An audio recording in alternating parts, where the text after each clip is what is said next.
কই হলো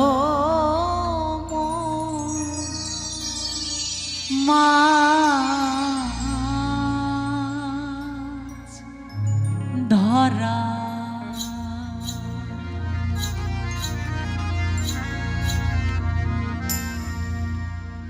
চিরদিন জাল ঠেলিয়ে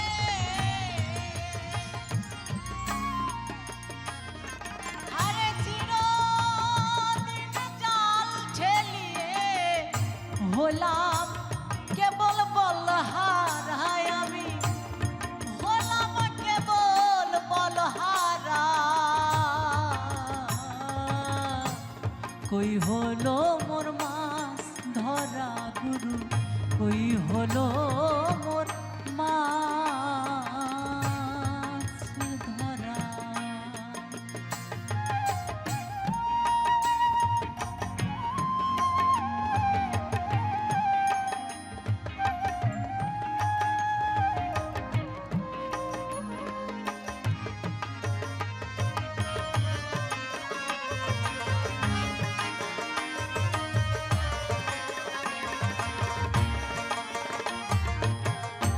একে তো যাই ঝোপবিলে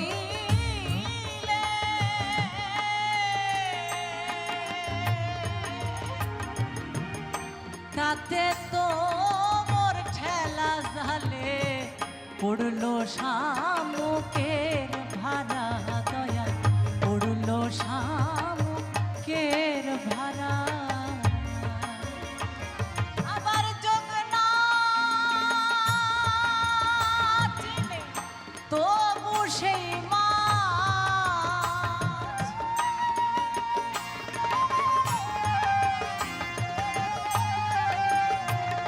দয়াল জগনা চিনে তবু সেই মাছ হলো না খেপলা ধরায় হলো না খেপলা ধরা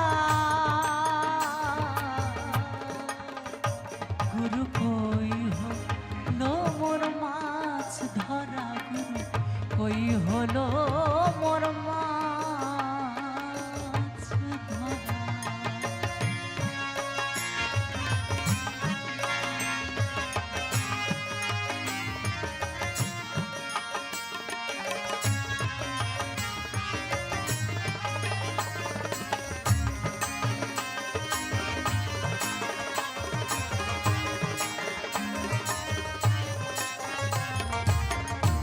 তাই কেহ কওয়া বুলা করে সেই মাছ আছে প্রেম সাগরে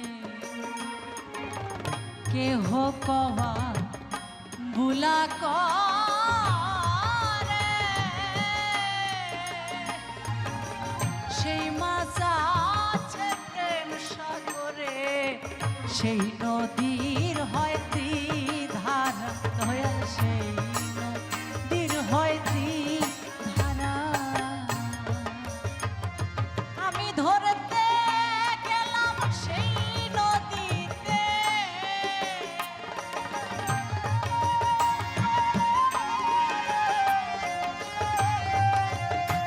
আরে আমি ধরতে গেলাম সেই নদীতে হইল না খেপলা ধরা গুরু হইল না খেপলা ধরা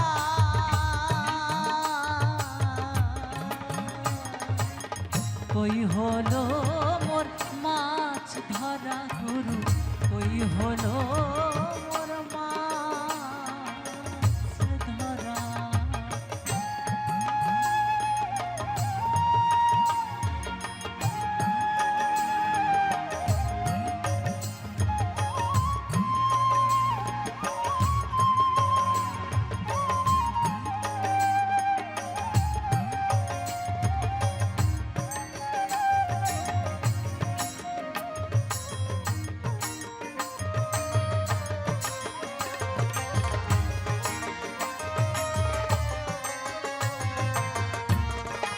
লালন সাইজি বলেছে কই হলো মোর মাছ ধরা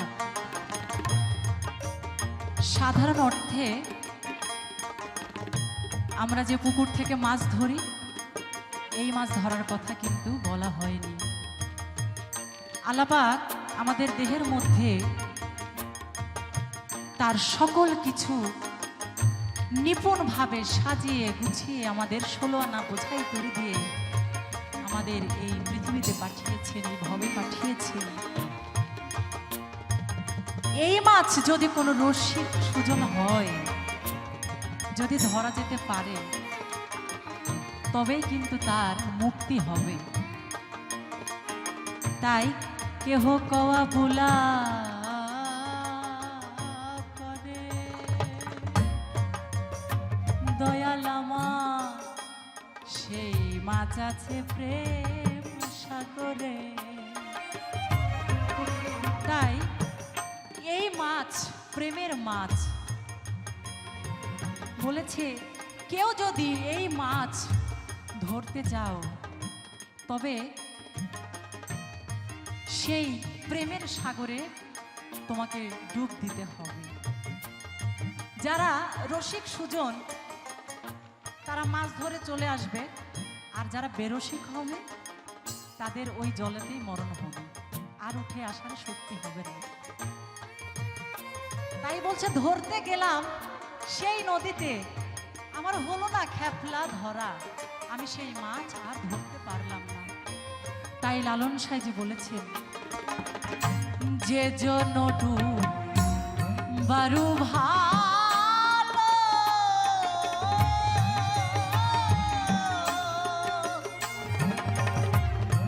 তার তাই তো মাছে খার চিনিল।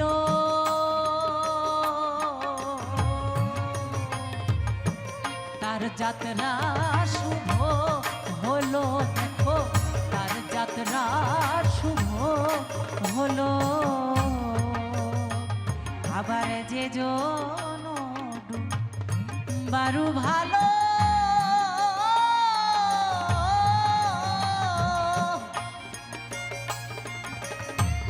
সেই তো মাছের খার চিনিল। তার যাত্রা শুভ হলো, দেখো তার যাত্রা শুভ হলো।